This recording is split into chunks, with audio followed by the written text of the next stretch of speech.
ರೀ, ನೀವು ಮಾತಿಗೂ ಇವಳು ನನ್ನ ಮಗಳು ಅಂತ ಯಾಕೆ ಹೇಳ್ತೀಯ ಕೌಸಲ್ಯ ಅಂತ ಕೇಳ್ತಿದ್ರಲ್ಲ, ಈಗ ಹೇಳ್ತೀನಿ ಕೇಳಿ. ಇವಳು ನನ್ನ ಮಗಳು, ಮನೆಗೆ ಹೆಮ್ಮೆ ತರುವಂತ ಮಗಳು. ಅಕ್ಕ, ಅಮ್ಮನ ಮಾತಿಗೆ ನೀನು ತಲೆ ಕೆಡ್ಸ್ಕೋಬೇಡ. ನಿಜ ಹೇಳು, ನಿಂಗೆ ಮದುವೆ ಇಷ್ಟನಾ? ನೀನೇನಾದ್ರೂ ಏಜೆಂಟ್ ಮದುವೆ ಆಗಿ ಆ ಮನೆಗೆ ಹೋದ್ರೆ 3 ಜನ ಮಕ್ಕಳು ನಿನ್ನ ಅಮ್ಮ ಅಂತ ಕರೀತಾರ? ಅದನ್ನೆಲ್ಲ ಊಹೆ ಮಾಡ್ಕೊಳ್ಳೋಕ್ಕೂ ಆಗ್ತಿಲ್ಲ ಅಕ್ಕ. ಒಂದೊಂದ್ಸರಿ ಅದೃಷ್ಟ ಬಂದ್ರೆ ಹೀಗೆ ಕಣೆ, ಊಹೆನೂ ಮಾಡ್ಕೊಳಕ್ಕಾಗಲ್ಲ. ಇವಳು ಹಣೆ ಬರ ಆಗಿತ್ತು, ಜೊತೆಗೆ ನಮ್ಮ ಅಕ್ಕನ ಆಶೀರ್ವಾದ ಬೇರೆ ಇತ್ತು, ಎರಡು ಚೆನ್ನಾಗಿತ್ತಲ್ಲ. ಹಾಗಾಗಿ ಇವಳು ದೊಡ್ಡವ್ರ ಮನೆ ಸೊಸೆಯಾಗಿ ಹೋಗ್ತಿದ್ದಾಳೆ. ಕೌಸಲ್ಯ, ಅವಳು ಬರೀ ಆ ಮನೆ ಸೊಸೆಯಾಗಿ ಹೋಗ್ತಾ ಇಲ್ಲ, 3 ಜನ ಸೊಸೆಯಂದ್ರಿಗೆ ಅತ್ತೆಯಾಗಿ ಹೋಗ್ತಾ ಇದ್ದಾಳೆ.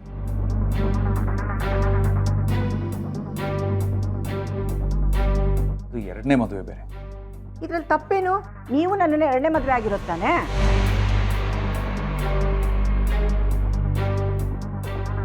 ಅಮ್ಮ, ಆಗ ಅಪ್ಪಂಗೆ ಇನ್ನೂ ಚಿಕ್ಕ ವಯಸ್ಸು. ಅದು ಅಲ್ಲದೆ ನಿಮ್ಮಿಬ್ರು ಮಧ್ಯ ಅಂತ ಏಜ್ ಡಿಫ್ರೆನ್ಸ್ ಏನೂ ಇರಲಿಲ್ಲ. ಚುಕ್ಕಿ, ನನಗೆ ನೀನಮ್ಮನ ಇಲ್ಲ ನಿನಗೆ ನಾನಮ್ಮನ? ಈ ವಯಸ್ಸೆಲ್ಲ ಬರೀ ನಂಬರ್ ಅಷ್ಟೇ ಕಣೆ. ಈಗ ನಮ್ಮ ಹಣೆಯಲ್ಲಿ ನಾವು ಎಷ್ಟೆಷ್ಟು ವರ್ಷ ಬದುಕಿರ್ತೀವಿ ಅಂತ ಏನಾದ್ರು ಬರ್ದಿರುತ್ತಾ?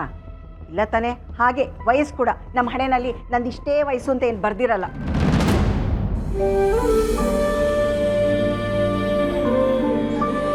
ಏಜೆ ನೋಡೋಕ್ಕೆ ಲಕ್ಷಣವಾಗಿದ್ದಾರೆ, ಸ್ಥಿತಿವಂತರು ಕೂಡ. ಅಲ್ಲ, ನೀವು ಯಾಕೆ ಹೀಗೆ ಆಡ್ತಾ ಇದ್ದೀರೋ ಅಂತ ನನಗಂತೂ ಅರ್ಥ ಆಗ್ತಿಲ್ಲಪ್ಪ. ಆಡ್ತಿರೋದು ನಾವಲ್ಲ ಕೌಸಲ್ಯ, ನೀನು. ಮಗಳ ಮನಸ್ಸನ್ನ ಅರ್ಥ ಮಾಡ್ಕೊಳ್ಳದೆ ಬರೀ ಶ್ರೀಮಂತಿಕೆ ಇದೆ ಅನ್ನೋ ಕಾರಣಕ್ಕೆ ನಮ್ಮ ಮಗಳನ್ನ ಅವ್ರ ಮನೆಗೆ ಬಿಟ್ಬಿಡಕ್ಕಾಗುತ್ತಾ? ನೋಡಿ ನೋಡಿ, ಎಲ್ಲದಕ್ಕೂ ನೀವು ನನ್ನನ್ನು ದೂರಬೇಡಿ. ನಾನೇನು ಅವಳು ಕುತ್ತಿಗೆ ಹಿಡಿದು ತಾಳಿ ಕಟ್ಟಿಸ್ಕೊಂತ ಅವ್ರ ಮುಂದೆ ಕರ್ಕೊಂಡೋಗಿ ನಿಲ್ಸಿದ್ನ?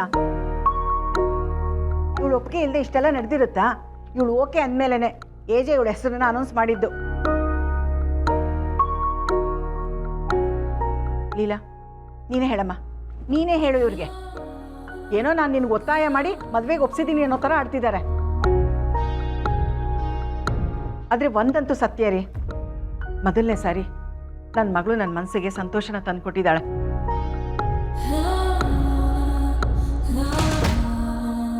ಈ ಸಂತೋಷನ, ಈ ಮದುವೆನ ಯಾವುದೇ ಕಾರಣಕ್ಕೂ ಅವಳು ಹಾಳು ಮಾಡಲ್ಲ ಅನ್ನೋ ನಂಬಿಕೆ ನನಗಿದೆ. ಅಲ್ವೇ? ಆದರೆ ಅವಳ ಜೀವನ ಚೆನ್ನಾಗೇ ಇರುತ್ತೆ ಕಣ್ರಿ. ಬರೀ ಅವಳ ಜೀವನ ಅಷ್ಟೇ ಅಲ್ಲ, ನಮ್ಮ ಚುಕ್ಕಿ ಜೀವನನೂ ಚೆನ್ನಾಗಿರುತ್ತೆ. ಇವಳು ಎಂಥ ಎಡವಟ್ಟು ಅಂತ ಹಾದಿ ಬೀದಿ ಅವ್ರಿಗೆಲ್ಲ ಗೊತ್ತು. ಅಂಥದ್ರಲ್ಲಿ ಯಾರು ಇವಳಿಗೆ ಮದುವೆ ಆಗಕ್ಕೆ ಮುಂದೆ ಬರ್ತಾರೆ?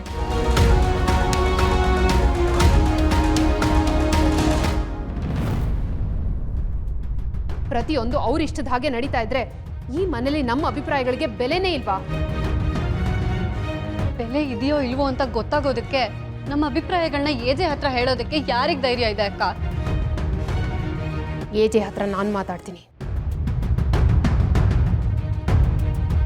ಅಕ್ಕ, ಏನು ಹೇಳ್ತಿದ್ಯಾ? ನಮ್ಮ ಅಭಿಪ್ರಾಯ ಏನು ಅಂತ ಏಜೆ ಎದುರು ನೀನು ಹೇಳ್ತೀಯಾ? ಏಜೆ ಏನಾದರೂ ಆಗಲಿ, ಅವ್ರು ಬೈತಾರೆ ಅಂತನೋ ಕೋಪ ಮಾಡ್ಕೊಂಡು ಕೂಗಾಡ್ತಾರೆ ಅಂತನೋ ನಾವು ಇವತ್ತು ಮಾತಾಡದೆ ಹೋದ್ರೆ ಮುಂದೆ ನಾವು ಜೀವನ ಇಡೀ ಮಾತಾಡೋ ಸ್ವಾತಂತ್ರ್ಯನೇ ಕಳ್ಕೋಬಹುದು. ನಮಗೆಲ್ಲ ತಪ್ಪು ಮಾಡಬೇಡಿ ಅಂತ ಹೇಳೋ ಏಜೆಯಿಂದಾನೇ ತಪ್ಪಾಗ್ತಿದೆ ಅಂದರೆ ಆ ತಪ್ಪನ್ನ ನಾವು ತಪ್ಪಿಸ್ಬೇಕು. ನಾನು ನಿರ್ಧಾರ ಮಾಡಿದ್ದೀನಿ, ಏಜೆ ಹತ್ರ ನಾನು ಮಾತಾಡ್ತೀನಿ. ಇವಳಿಗೆ ಮದುವೆ ಆಗಲಿಲ್ಲ ಅಂದರೆ ನಮ್ಮ ಚುಕ್ಕಿಗೂ ಮದುವೆ ಆಗಲ್ಲ. ನೋಡಿ, ಈಗ ನಾವು ಒಳ್ಳೆ ದೊಡ್ಡ ಸಂಬಂಧನ ಬೆಳೆಸಿದ್ದೀವಿ. ಅದನ್ನ ನೋಡ್ಕೊಂಡಾದ್ರೂ ಚುಕ್ಕಿಗೆ ಒಳ್ಳೆ ಸಂಬಂಧ ಬರುತ್ತೆ. ಇಷ್ಟಕ್ಕೂ ಇದನ್ನೆಲ್ಲ ನನ್ನ ಸ್ವಾರ್ಥಕ್ಕೆ ನಾನೇನು ಮಾಡ್ತಿಲ್ವಲ್ಲ. ಅವಳ ಪ್ರೀತಿಗೆ ಸಪೋರ್ಟ್ ಮಾಡಿ ಆಶೀರ್ವಾದ ಮಾಡ್ತಿದ್ದೀನಿ ಅಷ್ಟೇ.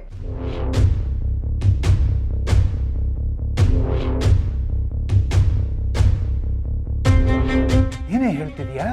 ಹೌದು ಕಣ್ರಿ, ಅವತ್ತು ಇವಳು ರೂಮ್ನಲ್ಲಿ ಗ್ರೀಟಿಂಗು, ಗಿಫ್ಟು, ಲವ್ ಅಂತ ಏನೇನೋ ಇತ್ತಲ್ಲ, ಅದರ ಅರ್ಥ ಏನು ಹೇಳಿ? ಏಜೆಯವ್ರ ಮುಂಚೆನೇ ಇವಳನ್ನ ಇಷ್ಟಪಟ್ಟು ಅದನ್ನೆಲ್ಲ ಕೊಟ್ಟಿದ್ದಾರೆ ಅಂತ.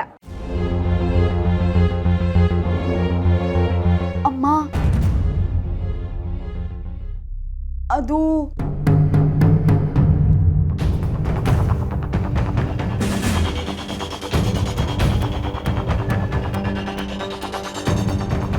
ಇಲ್ಲ, ಏನಮ್ಮ ಇದೆಲ್ಲ? ನೀನ್ ಯಾಕೆ ಮಾತಾಡದೆ ಮೌನವಾಗಿದೀಯಾ? ಒಂದೇ ಒಂದ್ಸಲ ಇದೆಲ್ಲ ಸುಳ್ಳು, ನನಗೂ ಇದಕ್ಕೂ ಯಾವ ಸಂಬಂಧನೂ ಇಲ್ಲ ಅಂತ ಹೇಳ್ಬಿಡು.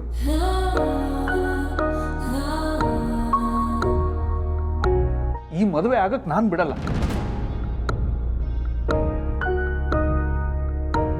ನಾನು ಬಂದಿದ್ದು ಹೆಲ್ಪ್ ಕೇಳಕ್ ನನ್ನ ತಂಗಿನ ಆ ದೇವಿಂದ ಕಾಪಾಡಬೇಕು.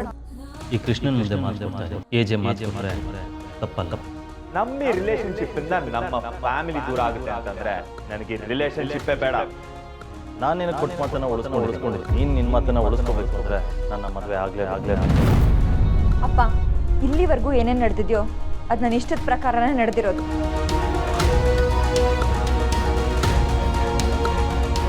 ಆಯ್ತಾ?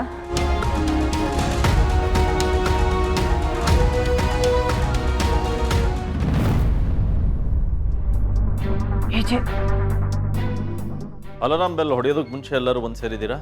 ಗುಡ್. ಮದುವೆ ಪ್ರಿಪ್ರೇಷನ್ಸ್ ಬಗ್ಗೆ ಎಲ್ಲ ಡೀಟೇಲ್ಸು ಇದೆ. ಏನೇನು ಕೆಲಸ ಆಗಬೇಕು ಅನ್ನೋದು ಅದರಲ್ಲಿ ಮೆನ್ಷನ್ ಆಗಿದೆ. ಆ್ಯಂಡ್ ಯಾರ್ಯಾರು ಯಾವ ಕೆಲಸ ಮಾಡಬೇಕು ಅನ್ನೋದು ಕೂಡ ಇದೆ. ಆದಷ್ಟು ಬೇಗ ಕೆಲಸ ಶುರು ಆಗುತ್ತೆ.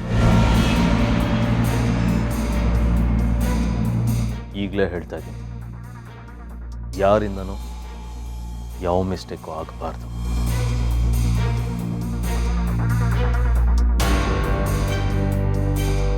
ಅಪ್ಪ,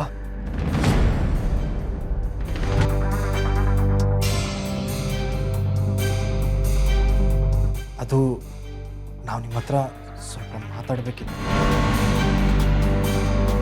ಅದು ಈ ಮದುವೆ ವಿಷಯದಲ್ಲಿ ನಮ್ಮ ಅಭಿಪ್ರಾಯ ಹೇಳಬೇಕಿತ್ತು. ನಿಮ್ಮ ಅಭಿಪ್ರಾಯನ ನಾನು ಕೇಳಿಲ್ಲ, ಅದು ನನಗೆ ಬೇಕು ಆಗಿತ್ತು. ಆದರೂ ನಿಮಗನ್ಸಿದ್ದನ್ನು ನೀವು ಹೇಳ್ಬೋದು, ಹೇಳಿ.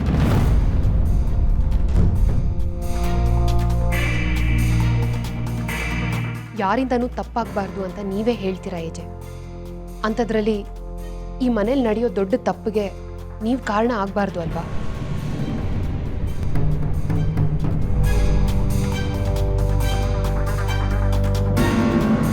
ಅಂದರೆ ಅಪ್ಪ, ಆ ಹುಡುಗಿಗೆ ನಮಗಿಂತ ತುಂಬ ಚಿಕ್ಕ ವಯಸ್ಸು. ನಮಗಿಂತ ಚಿಕ್ಕ ವಯಸ್ಸಿರೋ ಹುಡುಗಿನ ನಮ್ಮ ಅಮ್ಮ ಅಂತ ಹೇಗೆ ಕರೆಯೋಕ್ಕಾಗುತ್ತೆ?